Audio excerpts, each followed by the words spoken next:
en el área baja de la curva que hay del 1 hasta el x, a eso justo le llamo logaritmo de x, ¿no? O logaritmo natural de x. Entonces así se define la función. Entonces, lo que hacemos es lo siguiente. Esto, a lo mejor se les va a quedar de tarea para no hacerlo. Pero entonces, a ver, dijimos que justo esto es lo que hacemos, lo podemos aproximar mediante el área. Recuerden que el área bajo la curva la podemos aproximar mediante rectángulos, ¿no? Entonces, tenemos mi función que es 1 entre t y ¿recuerdan cómo va la función 1 entre t? ¿Sí recuerdan cómo es? Todos saben cómo dibujarla, ¿no? Entonces, bueno, entonces tenemos nuestra función que es 1 entre t, nos fijamos en el área que hay bajo la curva y esa la podemos aproximar. A ver, 1 entre t, entre los números se hacen más grandes, entre t es más grande, ¿cómo se hace 1 entre t? Sí, ¿no? Se tiende a 0. Bueno, entonces podemos aproximarla mediante rectángulos. O sea, el área bajo la curva la podemos aproximar mediante rectángulos. Y justo lo que viene va a ser su reto.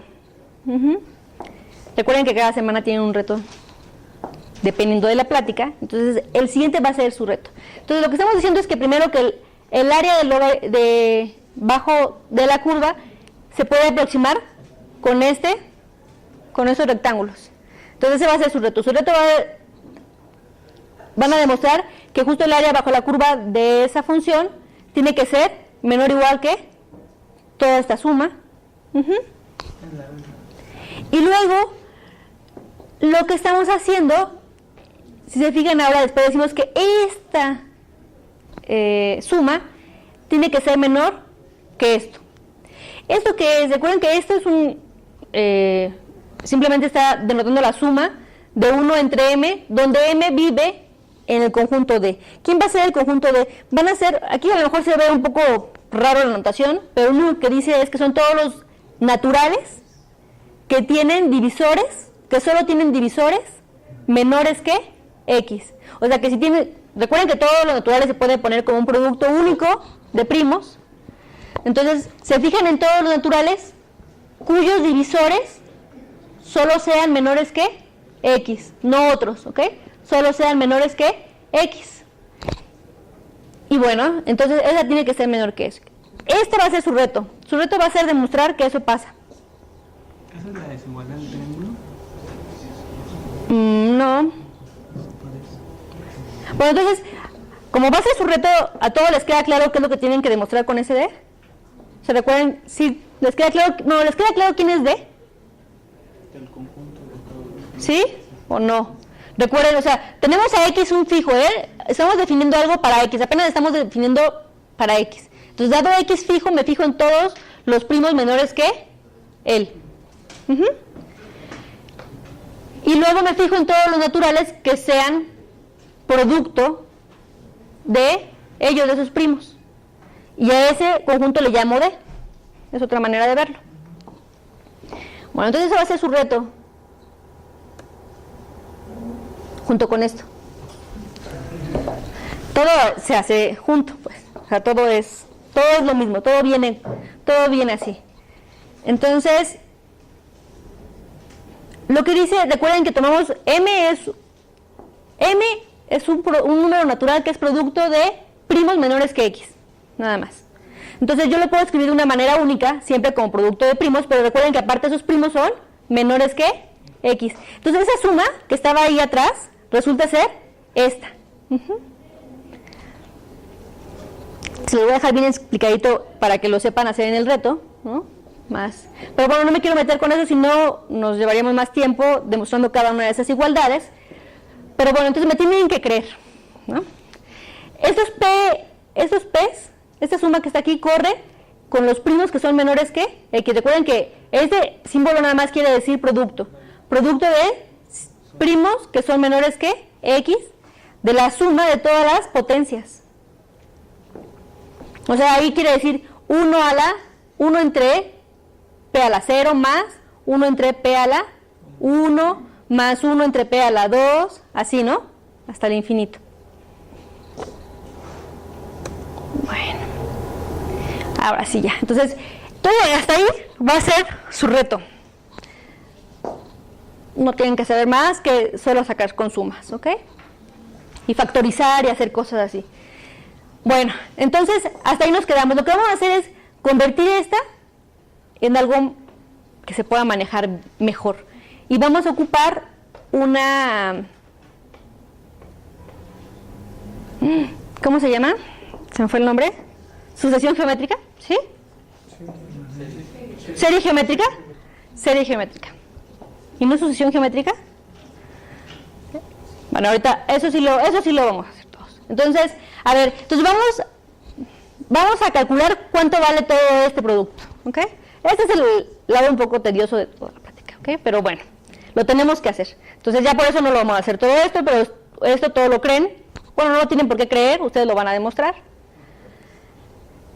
Entonces vamos a ver primero cuánto vale esta suma. Entonces esta suma justo es la serie geométrica, con razón 1 entre P, ¿sí? O sea, si serie geométrica quiere decir que entonces es 1 más 1 entre P más 1 entre P cuadrada más 1, y así, ¿no? En general. Y se va hasta el infinito. Entonces eso justo converge y converge a este número. Si hacemos las cuentas, justo nos da este número. P entre P menos 1. Pero recuerden, a ver, vamos a regresarnos rápido, que el logaritmo de X era menor que esa suma, ¿no? Que era que 1 entre M. Entonces nos queda que el logaritmo de X tiene que ser menor, en lugar de la suma de arriba, ¿está? Ya pongo el resultado, ¿no? El número al cual converge, entonces es este, entonces lo pongo ahí.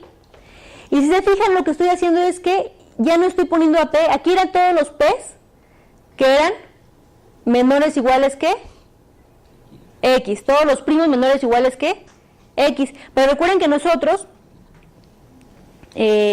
enumeramos a los primos, ¿no? Dijimos que en orden creciente, entonces tenemos al P1, P2, así, ¿no? Hasta general. Y entonces lo que estamos haciendo es que son P1, P2, ¿hasta qué número? Hasta la función pi de X. Recuerden que pi de X era el número de primos menores iguales que X. Entonces, por eso estoy haciendo el producto desde k igual a 1 hasta pi de X de este número. ¿Sí? Ya vamos a terminar, ¿eh? Ya vamos a terminar con esta. Ahora, ¿están de acuerdo o no están de acuerdo que cada número primo, pk, es mayor o igual que k más 1? Lo pueden demostrar por inducción. Simplemente a ver, P2, P1 era el 2, ¿no? Entonces esto es 1 más 1. Entonces está bien, ¿no? P2 es 3, que es 2 más 1. Hasta ahí van a la igualdad, ¿no? Luego P3 es 5, y eso sí ya es más grande que 4 más 1, ¿no? Entonces si se van así, pues sí, y en algún momento ya la diferencia es muy grande, ¿no?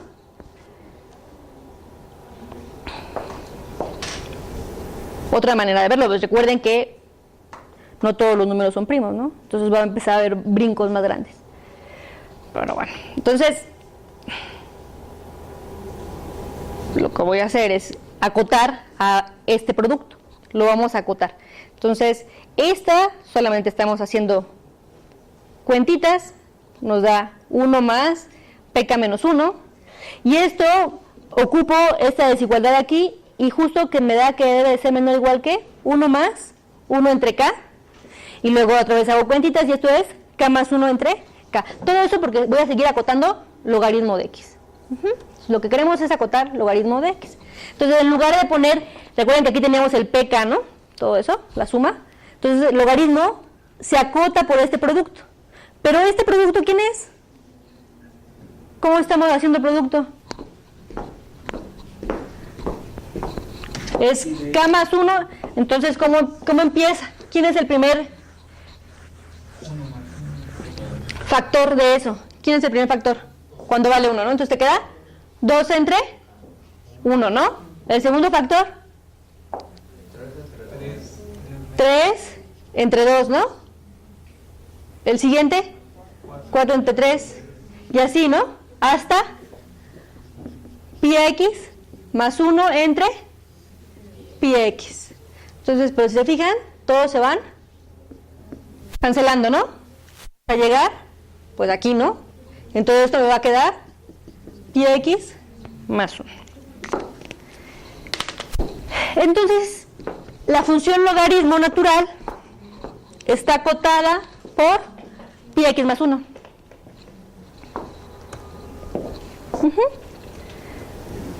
Pero recuerden, acotada quiere decir que, o sea, que la de pi x más 1 siempre va a ser mayor o igual que logaritmo. Pero el logaritmo, ¿se acuerdan cómo es la función del logaritmo? ¿Sí? La función logaritmo no está acotada, ¿están de acuerdo? No podemos poner como que dos constantes que abarquen todo. Entonces, si el logaritmo no está acotada, la función pi tampoco puede estar acotada. ¿Por qué? Porque si la función pi estuviese acotada por una constante, ¿qué pasaría? Pues el logaritmo también estaría acotada por una constante. ¿Están de acuerdo? Entonces ya vieron, entonces aquí sí ya tienen un poquito más, los argumentos son un poquito más complejos, bueno, con más cuentas, ¿no? Pero de nuevo llegamos a lo mismo. ¿Y por qué llegamos entonces ya que con esa demostración? Entonces recuerden, lo que demostramos es que la función pi de x no está acotada. Entonces, ¿qué podemos concluir? Recuerden que pi de x eran todos los primos menores que x. Como no está acotada, quiere decir que siempre va a seguir creciendo, ¿no? Y entonces, para cualquier x que me den, hay siempre más números primos que están abajo de ella. Para cualquier x. Entonces tiene que haber una cantidad infinita de números primos. ¿Están de acuerdo? Bueno, ya vamos a acabar. Esperemos. A ver, voy a tratar de hacer a pesar de que no hicimos las otras cuentas, estamos casi en tiempo. A ver. Entonces, esta es una demostración con topología, pero de ese señor que no sé cómo se pronuncia. Fürstenberg, puede ser. Fürstenbach, no tengo idea. Entonces, es una demostración en topología, pero la demostración no involucra más que la definición de topología. Entonces, lo que vamos a hacer es definir una topología. Ahorita vamos a ver viendo qué son cada cosa de esas. Entonces, primero nos fijamos en los números enteros. Y luego nos fijamos en ese conjunto. Dado A y B en Z, B estrictamente mayor que Z, mayor que 0. Entonces me fijo en este conjunto, en el conjunto NAB. Y si se fijan, pues nada más es como la recta, ¿no? Más o menos. Entonces, sumar A más todos los múltiplos de B. Ese es un conjunto. Entonces, voy a definir una topología. Topología simplemente voy a definir que dado un subconjunto de Z, voy a definir que cuándo es abierto y cuándo es cerrado. O sea, tómenlo como definición los que no han visto topología nunca. Entonces, tómenlo como definición simplemente. Entonces, dado un subconjunto de Z, ese subconjunto O va a ser abierto, le voy a llamar abierto, si o es vacío, o bien, si tomo un elemento en O, va a existir un B, tal que todo ese conjunto está, o sea, toda esa recta como recta entera, está contenida en O. ¿Sí? ¿Estoy tapando? Tengo que dar clic. Ya. Bueno, entonces así estamos definiendo. Si esa es mi definición de abierto, mis conjuntos son cerrados cuando es el complemento de un abierto, nada más. ¿Sí? Entonces es cerrado cuando es complemento de un abierto. Entonces ya saben lo que quiere decir abierto. Ahorita vamos a ver ciertas propiedades de eso. Para demostrar que esa definición de mis abiertos es una topología, tengo que demostrar que la unión de conjuntos a los que yo llamé abiertos también sigue siendo abierta, y la intersección finita de abiertos también sigue siendo abierta. Entonces,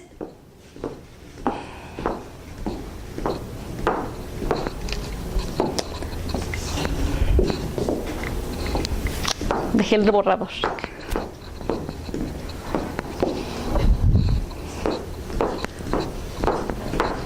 Solo vamos a demostrar esas propiedades, pero con esas propiedades vamos a demostrar que el conjunto es infinito. O sea, ahorita todavía no involucramos nada de primos. Si se fijan, no involucramos todavía nada de primos. Entonces, recuerden, ¿quién es este conjunto NAB?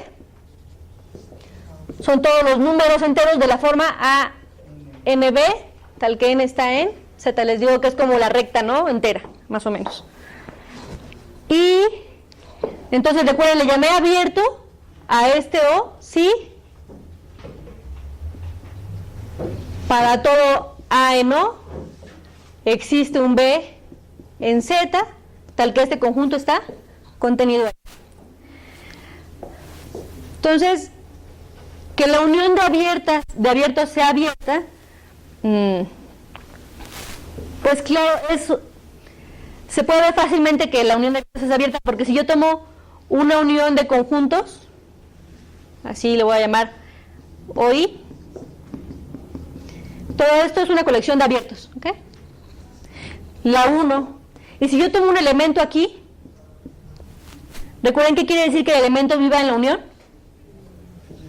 Que vive en alguno, ¿no? Quiere decir que A vive en un OI prima, lo voy a llamar. Ajá.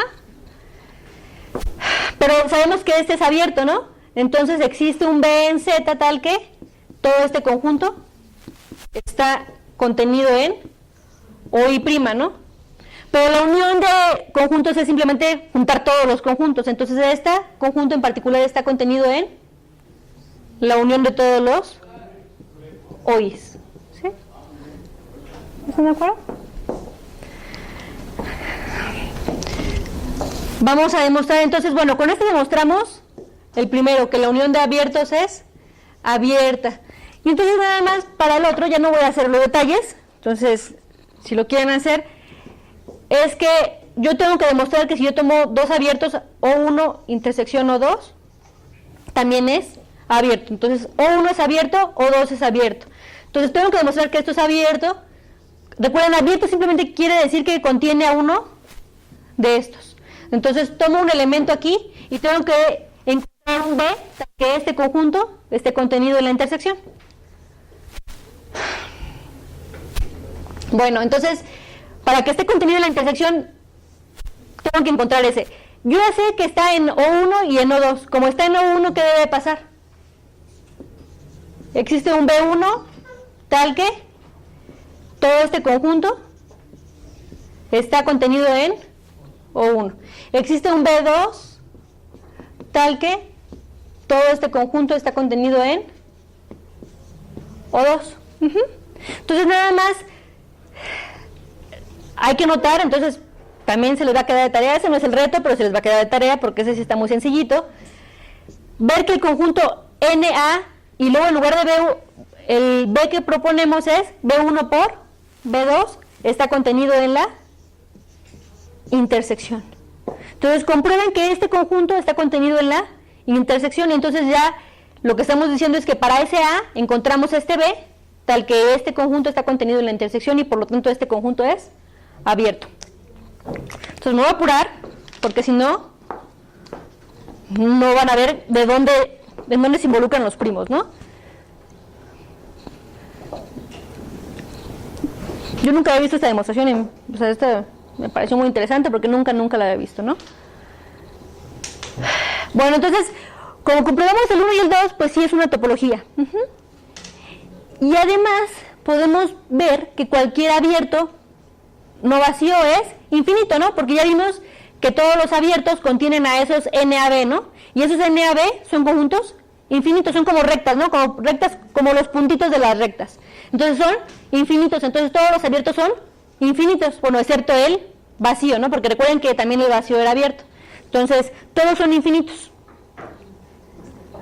Y además, NAB también es cerrado. Entonces, esos conjuntos son abiertos y son cerrados. Son cerrados porque se puede ver como un complemento de un abierto. Cada uno de estos son abiertos, la unión es abierta y entonces el complemento es cerrado. También lo van a tener que comprobar porque si no, no nos va a dar tiempo. Pero bueno, con todo esto vamos a demostrar que el conjunto es infinito. ¿Cómo lo vamos a demostrar? Tomamos un número natural cualquiera, distinto de 1 y de menos 1. Entonces ese número natural tiene que tener un divisor primo. ¿Están de acuerdo? Si no es 1 y menos 1, tiene que tener un divisor primo. Y además ese divisor primo, pues entonces tiene que vivir ese n, tiene que vivir en el conjunto N0P. ¿Están de acuerdo? Porque P divide a N, ¿no? Entonces eso quiere decir que N vive en ese conjunto. N se puede escribir como 0 más P por una M, ¿no? ¿Están de acuerdo? Entonces N vive en N0P. Hasta ahí no hay ningún problema. Ahora nada más hay que notar entonces que Z, si a Z le quitamos el 1 y el menos 1, tiene que darnos justo la unión de estos. ¿Por qué? Por lo anterior. Porque ya vimos que para cualquier N vive en uno de estos, para sus divisores primos, ¿no? Entonces Z tiene que ser justo toda la unión, ¿no? Bueno, Z menos el... ya no sirve, pero... Z menos el 1 y el menos 1 tiene que vivir en la unión. Pero, recuerden que dijimos que todas esas, ¿qué pasaría si P es finito? ¿Por qué ese conjunto es abierto? Recuerda, este conjunto no puede ser abierto, ¿no? Porque dijimos que todos los abiertos en nuestra topología son infinitos. Entonces ese conjunto no puede ser abierto. A ver, entonces, ¿por qué ese conjunto, si P es finito, ese conjunto sería abierto? ¿Por qué? ¿Por qué? A ver, no sé, ¿qué dijiste? Porque es una unión infinita de cerrados, ¿no? Esta es una unión de cerrados. Exactamente. Y entonces de cerrado, exactamente, ¿no? Es que sí saben topología, ¿no? Entonces, si P es finito, esta cosa, ese conjunto de allá, es cerrado.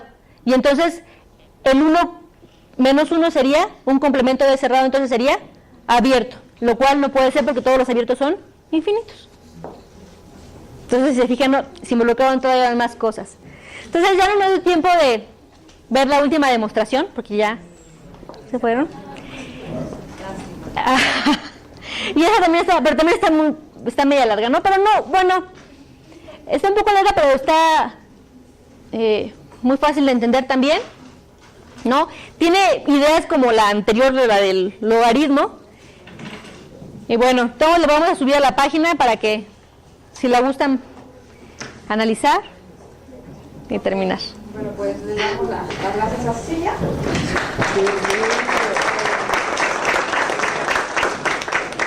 Bueno, pues que ya digo que se fue muy rápido el tiempo. No sé los que se quieran quedar y tengan alguna pregunta para Cecilia. ¿No? Ok, entonces le damos las gracias nuevamente.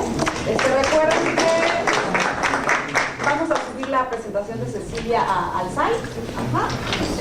Ya para que vean la última demostración. Para que vean la última demostración, a quien le interesó estas 6 demostraciones de que el conjunto de los primos es infinito, ¿ok? Y también va a aparecer en el site el reto de esta semana. No sé si notaron que ya agregamos una pestaña que dice foro. Ajá. Si ustedes le dan clic a esa pestaña, Va a aparecer el reto de cada uno de los expositores que han ido pasando y ustedes pueden empezar a subir sus respuestas ahí en el site, ¿de acuerdo? Y si tienen cualquier duda, pues no duden en enviarnos un mensaje, ya sea vía Facebook o Gmail. Bueno, pues gracias a todos por asistir. Muchas gracias.